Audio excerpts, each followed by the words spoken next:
जय गणेश। ओम नमो वेंकटेशाय। ओम नमो नारायणाय। हर हर महादेव। शंभो शंकर। టీటీడీ తిరుమల తిరుపతి దేవస్థానం ఉద్యోగస్తులకు, అధికారులకు, ఉన్నత పదవుల్లో ఉన్న వారందరికీ, దానికి సంబంధించిన వారందరికీ నా హృదయపూర్వక వందనములు. నా నుంచి వచ్చే ఈ వీడియో నుంచి సాక్షాత్ తిరుమల వెంకటేశ్వర స్వామి వారే నా ద్వారా మీకు తెలియజేస్తున్నారు అని భావించండి.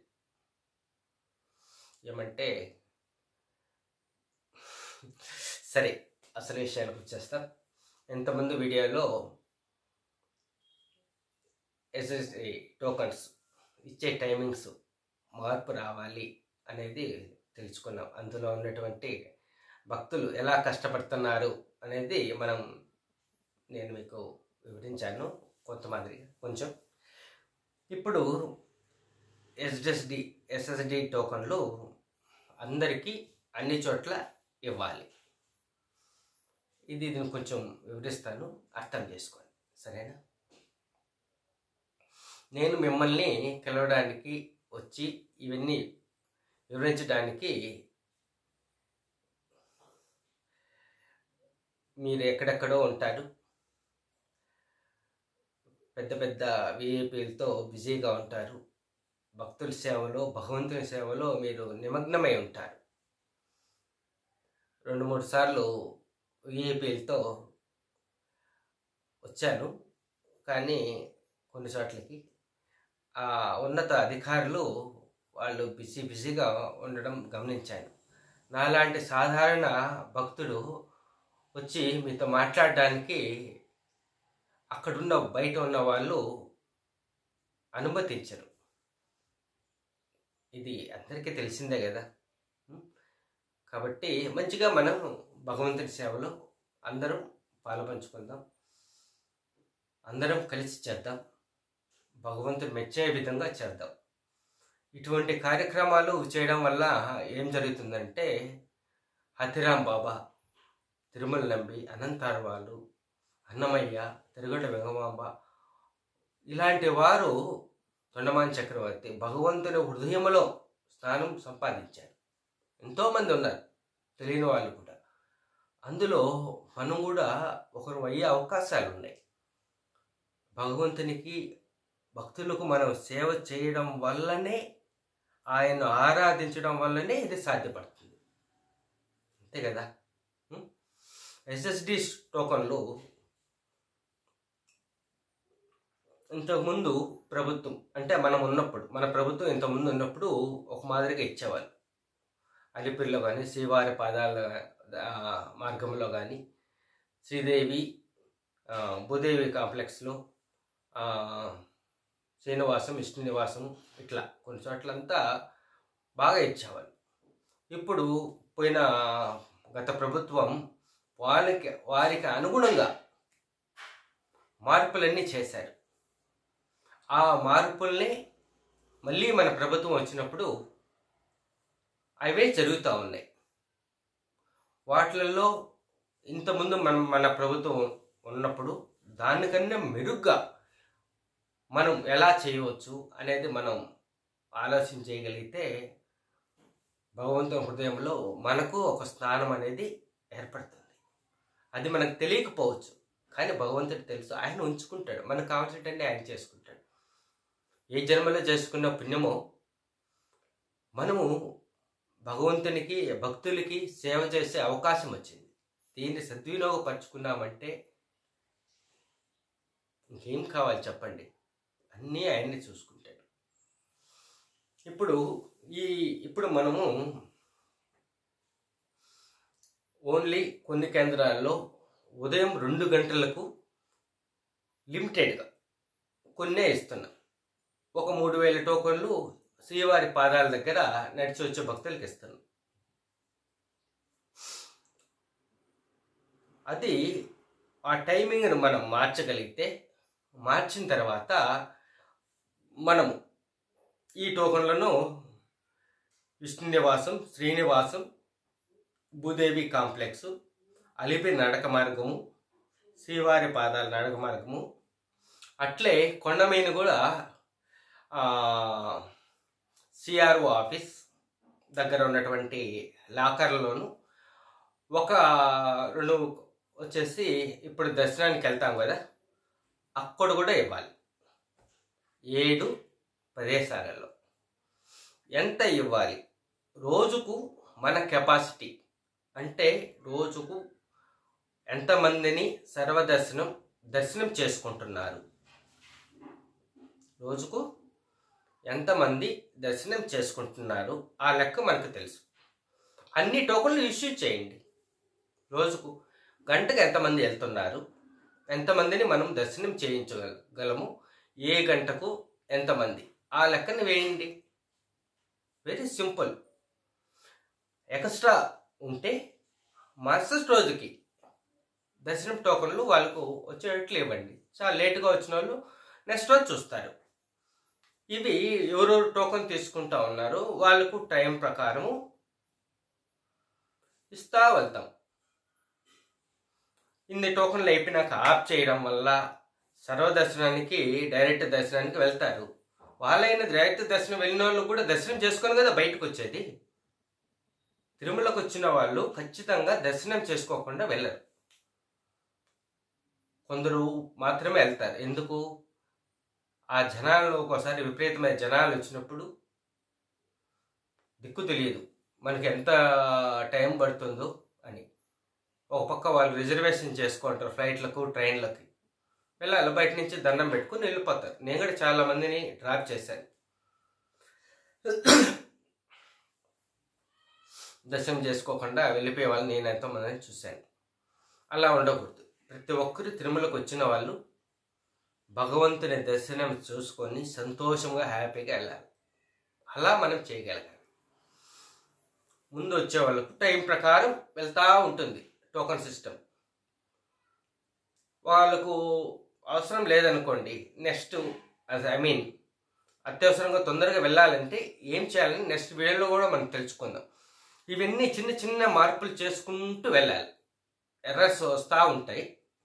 ఆ ఎర్రర్స్ని రెక్టిఫై చేసుకుంటూ మనం వెళ్తే అందరికీ హ్యాపీగా ఉంటుంది. ఒక చిన్న ఆలోచన, భగవంతుని మీద ధ్యాస ఉంచి భగవంతుకు మనం మనస్ఫూర్తిగా ఇది సమస్య, దీనికి ఎలా సాల్వ్ చేయాలి అన్న భగవంతునికి విన్నపించుకుంటే, ధ్యానంలో ఉంటే ఆయనతో ఎంత మనము అవినాభావ సంబంధం, ఆయనతో మనం సంబంధం ఎంత కలిగి ఉంటామో అంత క్వాలిటీగా ఇన్ఫర్మేషన్ మనకు వస్తుంది. అందరికీ తెలిసింది. ఆయనతో జీవించాలి, ఆయనతో సంబంధం కలిగి ఉండాలి. తిరుమలలో భగవంతుడు ఉన్నాడు అనడానికి ఎన్నో ప్రూఫ్స్ ఉన్నాయి. ఇప్పుడు మనం చెప్పుకున్నాం కదా, అతిరాం బాబా, తిరుమల నంబి, అనంతాల వారు, వీరంతా రకరకాల సమయాలలో పుట్టిన వాళ్ళు. వీళ్ళంతా భగవంతునితో డైరెక్ట్గా మాట్లాడారు. ఆ విగ్రహంలోంచి స్వామివారు బయటకు వచ్చి ఫిజికల్ బాడీతో వచ్చి వీళ్ళతో మాట్లాడేసి వీళ్ళతో కలిసి మళ్ళీ ఆ విగ్రహంలోకి వెళ్ళారు. అతిరాం బాబా చరిత్ర చూసుకోండి, అందరి చరిత్రలో ఉన్నాయి. తొండమాని చక్రవర్తి గారు చేసిన ఒక చిన్న మిస్టేక్ వల్ల నేను ఈ శరీరంతో ఇక అందరికీ నేను దర్శనం ఇవ్వను, ఏదో ఒక రూపంలో వేరే బాడీతో ఏదో ఒక రూపంతో వచ్చి దర్శనం ఇస్తాను అని చెప్పారు. మంచి హై లెవెల్ డెవలప్ అయిన భక్తులకు మాత్రమే ఆయన నిజరూపం దర్శనమిస్తారు. మనలాంటి సామాన్య భక్తులకు ఆయన ఏదో ఒక ఫిజికల్ బాడీ రూపంలో వచ్చి మనకు సహాయం చేసి వెళ్తూ ఉంటారు. అందరికీ తెలిసిందే. విష్ణుమూర్తి తిరుమలలో వైకుంఠంలో ఉన్నప్పుడు ఫిజికల్ బాడీ వెంకటేశ్వర స్వామి బాడీగా తీసుకొని భూమి మీదకి వచ్చారు. ఆ ఫిజికల్ బాడీని కూడా విగ్రహంగా మార్చి అక్కడ ఉన్నారు, అంతే కదా. ఆ విగ్రహంలోంచి బయటకు వచ్చి భక్తులతో అందరితో మాట్లాడి మళ్ళీ ఆ విగ్రహంలోకి వెళ్ళిపోతారు. ఆ విగ్రహంలో భగవంతుడు ఉన్నాడు, ఆ విగ్రహమే భగవంతుడు, అందరికీ తెలిసిందే, అంతే కదా. ఆయన తిరుమలలో ఉన్నారు అనడానికి ఎన్నో నేచర్ ప్రూఫ్స్ ఉన్నాయి. నా దగ్గర అయితే ఇటు అటుకు 100 ఉన్నాయి. కంటికి చూపిస్తారు భగవంతుడు ఉన్నాడు అనడానికి. పాత ఛానల్ పాత వీడియోలు చూస్తే అక్కడ కనిపిస్తాయి తిరుమలలో ఉన్న అద్భుతాలు. తిరుమల నేచర్ వండర్స్ అని కొడితే వచ్చేస్తాయి.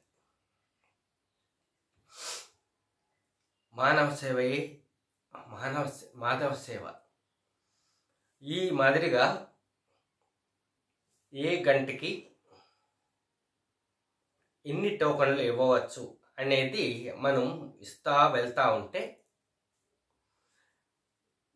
రేపటికి కూడా కొందరు మాకు రేపు కావాలని అడుగుతారు.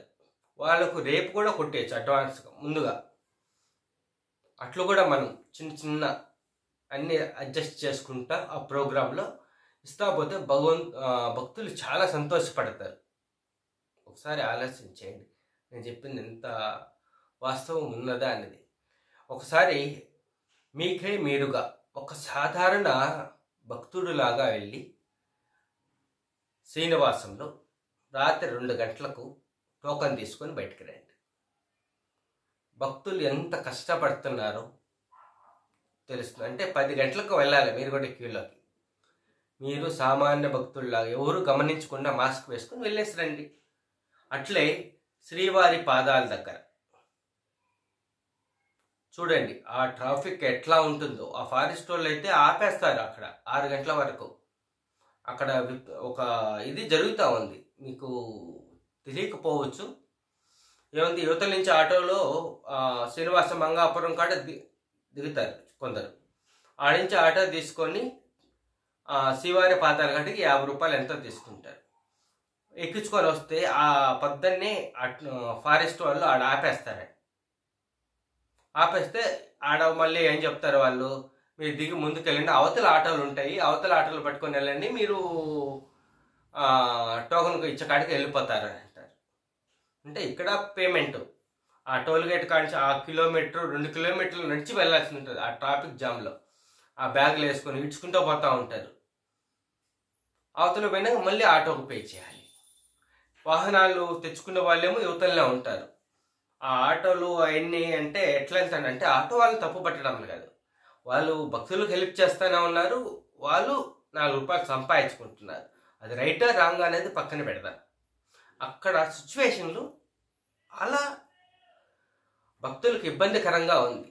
ఇంతకుముందు మన ప్రభుత్వం ఉన్నప్పుడు ఆడ ఫారెస్ట్ వాళ్ళు ఆపేవాళ్ళు కాదు, ఇప్పుడు ఆపుతా ఉన్నారు. అక్కడ ఏమి సమస్య అనేది తెలుసుకుంటే సరిపోతుంది. ఫారెస్ట్ వాళ్ళు యువతల ఆపితే అవతల ఆటోలు ఎట్టెళ్ళినాయి ఒకసారి ఆలోచించాలి. అంటే వాళ్ళని తప్పు పట్టకూడదు, ఎవరిని తప్పకూడదు, ఉన్న ప్రాబ్లంని సాల్వ్ చేయాలి, భక్తులకి మంచి చెయ్యాలి, భగవంతుడు మెచ్చే విధంగా ఉండాలి. కొందరు నడుచుకొని వస్తారు, కొందరు బస్సుల్లో వాహనాల్లో పైకి వెళ్తారు. అందరికీ టోకన్స్ టైం ప్రకారం ఇవ్వచ్చు. ఇక్కడ తిరుపతిలో టోకన్ తీసుకొని కూడా నడిచి వెళ్ళచ్చు. అది నడిచి వెళ్ళే వాళ్ళకు ఒక రకము టోకను ఇదని కాదు, నడిచి వెళ్ళే వాళ్ళకు ఇంకొక రకం నేను టోకన్ ఇవ్వాలి. అదేంటనే నెక్స్ట్ వీడియోస్లో మనం తెలుసుకుందాం. దాన్ని వాళ్ళకు ఆ టోకన్ వల్ల వాళ్ళకి ఏమేమి ఉపయోగాలు ఉన్నాయి అనేది. సరేనా? ప్రస్తుతానికి ఏ గంటకు మనము ఎంతమంది భక్తులను గంటకు మనం దర్శనం చేయించగలము అనే దాన్ని దృష్టిలో ఉంచుకొని భక్తులు అందరికీ ఎస్ఎస్డి టోకన్లు అందరికీ ఇవ్వాల్సిందిగా రిక్వెస్ట్ చేసుకుంటున్నాను. అట్లే డైరెక్ట్ దర్శనం అనేది ప్రస్తుతానికైతే అవసరం లేదు, దాన్ని తీసేయచ్చు కూడా. ఏమంటే అందరికీ టోకన్లు ఇస్తున్నాం. డైరెక్ట్ దర్శనానికి వెళ్ళినా కూడా ఏమవుతుంది, వాళ్ళు కొంతకాలం వెయిట్ చేయాల్సిందే క్యూ లైన్లో, షెడ్లో కూర్చోవాలి. దానివల్ల ఎంతో ఖర్చు ఉంటుంది, పవర్ ఖర్చు ఉంటుంది, వాళ్ళకి ఫుడ్ సప్లై చేయాలా, చాలా ప్రాబ్లమ్స్ మనం ఫేస్ చేయాల్సింది. ఆ డైరెక్ట్ దర్శనం లేకపోతే ఎన్ని బెనిఫిట్స్ ఉన్నాయో నెక్స్ట్ వీడియోస్లో కూడా మనం తెలుసుకుందాం. ఒక్కొక్క స్టెప్పు మనము ముందుకు వేసుకుంటా పదం. చంద్రబాబు నాయుడు గారికి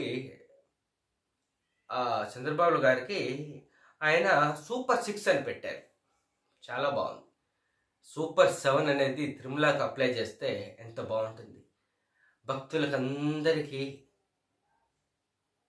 మేలు చేయడం, సదుపాయాలు కల్పించడం, ఇది సూపర్ 7లో పెడితే ఎంతో బాగుంటుంది. ఇప్పుడు మనం చెప్పలేము, నేనైతే అపాయింట్మెంట్ అడగలేను, దాంట్లో ఆయన ఇవ్వలేడు కూడా. కాబట్టి దాని గురించి మాట్లాడడం ఏదో మనసు వచ్చింది, 7 కొండలు వాడు కాబట్టి సూపర్ 7 అని అన్నాను. సరేనా? సరే, నమస్తే, జై శ్రీరామ్.